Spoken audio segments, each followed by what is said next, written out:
Epoka e përgjakshme e familjes Kadirov në Çeçeni mund të jetë duke shkuar drejt fundit. Ramazan Kadyrov, 49 vjeç, lideri autoritar i Republikës Çeçene, një nga aleatët më brutal të Vladimir Putin, ndodhet në gjendje shëndetësore të dëshpëruar. Prej kohësh ai vuan nga insufficiencë renale dhe sipas burimeve ukrainase, gjendja e tij është përkeqësuar ndjeshëm që prej dhjetorit. Situata komplikohet edhe më shumë nga fakti se djali i tij 18 vjeçar, Adam Kadyrov, i konsideruar trashëgimtar i regjimit dhe tashmë i emëruar ministër i brendshëm, ndodhet në terapi intensive pas një aksidenti shumë të rënd automobilistik. Sipas disa zërave, ai është transportuar me urgjencë në Moskë. Nervozizmi në Kremlin është në nivele të larta pasi suksesi dinastik i regjimit totalitar çeçen është tani në pikë pyetje. Epoka e Kadyrov nisi me Ahmet Kadyrov, baban e Ramazanit dhe gjyshin e Adamit. Gjatë luftës së dytë çeçene, ish myfti u tradhtoi kauzën separatiste dhe u rreshtua me Putinin, duke u bërë presidenti i Çeçenisë në vitin 2003. Ai u vra 3 vite më vonë në një atentat pas një lufte të dhunshme për pushtet. Ramazan Kadyrov mori drejtimin dhe nga viti 2007 instaloi një regjim represiv brutal, rrëmbime, zhdukje, vrasje të opozitarëve dhe gazetarëve, një aparat spionazhi gjithëpërfshirës, masakra kolektive dhe spastrime të egra kundër komunitetit LGBTQ+.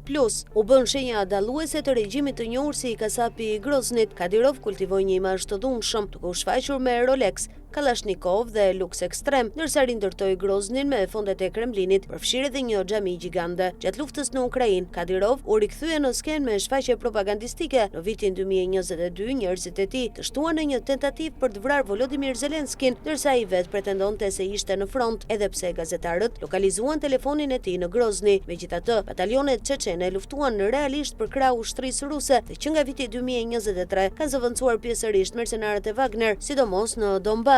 Adam Kadyrov u shfaq për herë të parë publikisht në vitin 2016, kur ishte vetëm 9 vjeç dhe u hodh nga jati në një ndeshje të arteve marciale pa mbrojtje, duke shkaktuar reagime edhe në Moskë. Në moshën 15 vjeçare, ai u filmua duke rrahur brutalisht një të burgosur të pambrojtur, akt për cilin Ramazan Kadyrov u shpreh krenar dhe e dekoroi. Për shumë vëzhgues, ky ishte ceremonia e kurorëzimit të trashëgimtarit. Sot gjithçka duket sërish në ajër. Nëse shëndeti i Ramazan Kadyrov dhe idealit të tij nuk përmirësohet, Çeçenia dhe Moska mund të përballen me një vakum pushteti të rrezikshëm, me pasoja të paparashikueshme për rajonin dhe për strategjinë e Kremlinit. Kush është Adam Kadyrov? Ai konsiderohet si një pasardhës i mundshëm i babait të tij, diktatorit çeçen Ramazan Kadyrov, por tani 18 vjeçari Adam Kadyrov thuhet se është në spital me lëndime të rënda pas një aksidenti me makinë. Gjendja e tij është serioze sipas Radio Europa e Lirë, duke cituar burime anonime. Babai i tij Ramazan Kadyrov është gjithashtu në gjendje të rënduar shëndetësore. Diktatori çeçen thuhet se është në dializë për shkak të mosfunksionimit të veshkave, ndërsa inteligjenca ukrainase njofton se ai është në prag të vdekjes. Kremlini thuhet se tashmë po kërkon me dëshpërim një pasardhës të ndihmësit të Putinit. Është e vështirë të marrësh informacion të besueshëm rreth familjes Kadyrov. Ramazan Kadyrov sundon vendin me brutalitet ekstrem. Besnikëria e tij absolute i qëndron Vladimir Putinit, i cili nga ana tjetër toleron shtetin paralel të Çeçenisë me popullsi 1.5 milion brenda Federatës Ruse. Kadyrov mban pushtet absolut, komandon një ushtri private dhe bën një stil jetese ekstravagant. Ai ka të paktën 14 fëmijë, numri sakt nuk dihet, por duket se është aq e vështirë të marrësh informacion të besueshëm në lidhje me shëndetin e të birit. Radio Europa e Lirë raporton mbi një aksident me makinë, ndërsa thuhet se Adam është në kujdes intensiv në spitalin më të madh të Çeçenisë në Grozni. Rrugët hyrëse për në spital thuhet se janë të mbyllura. Megjithatë, një burim tjetër raporton se Adam Kadyrov është dërguar me aeroplan në Moskë për trajtim mjekësor. Mediat ukrainase po raportojnë gjithashtu për këtë skenar të mundshëm, duke vënë në dukje se vendodhja e Adam Kadyrov nuk mund të verifikohet në mënyrë të pavarur. Në prill 2025, ai u emërua sekretari i Këshillit të Sigurisë Çeçene, një veprim që nxiti më tej spekulimet se ai mund të pasonte të atin. Vendimi përfundimtar megjithatë nuk do të merret nga vetë Kadyrov, por nga Vladimir Putin.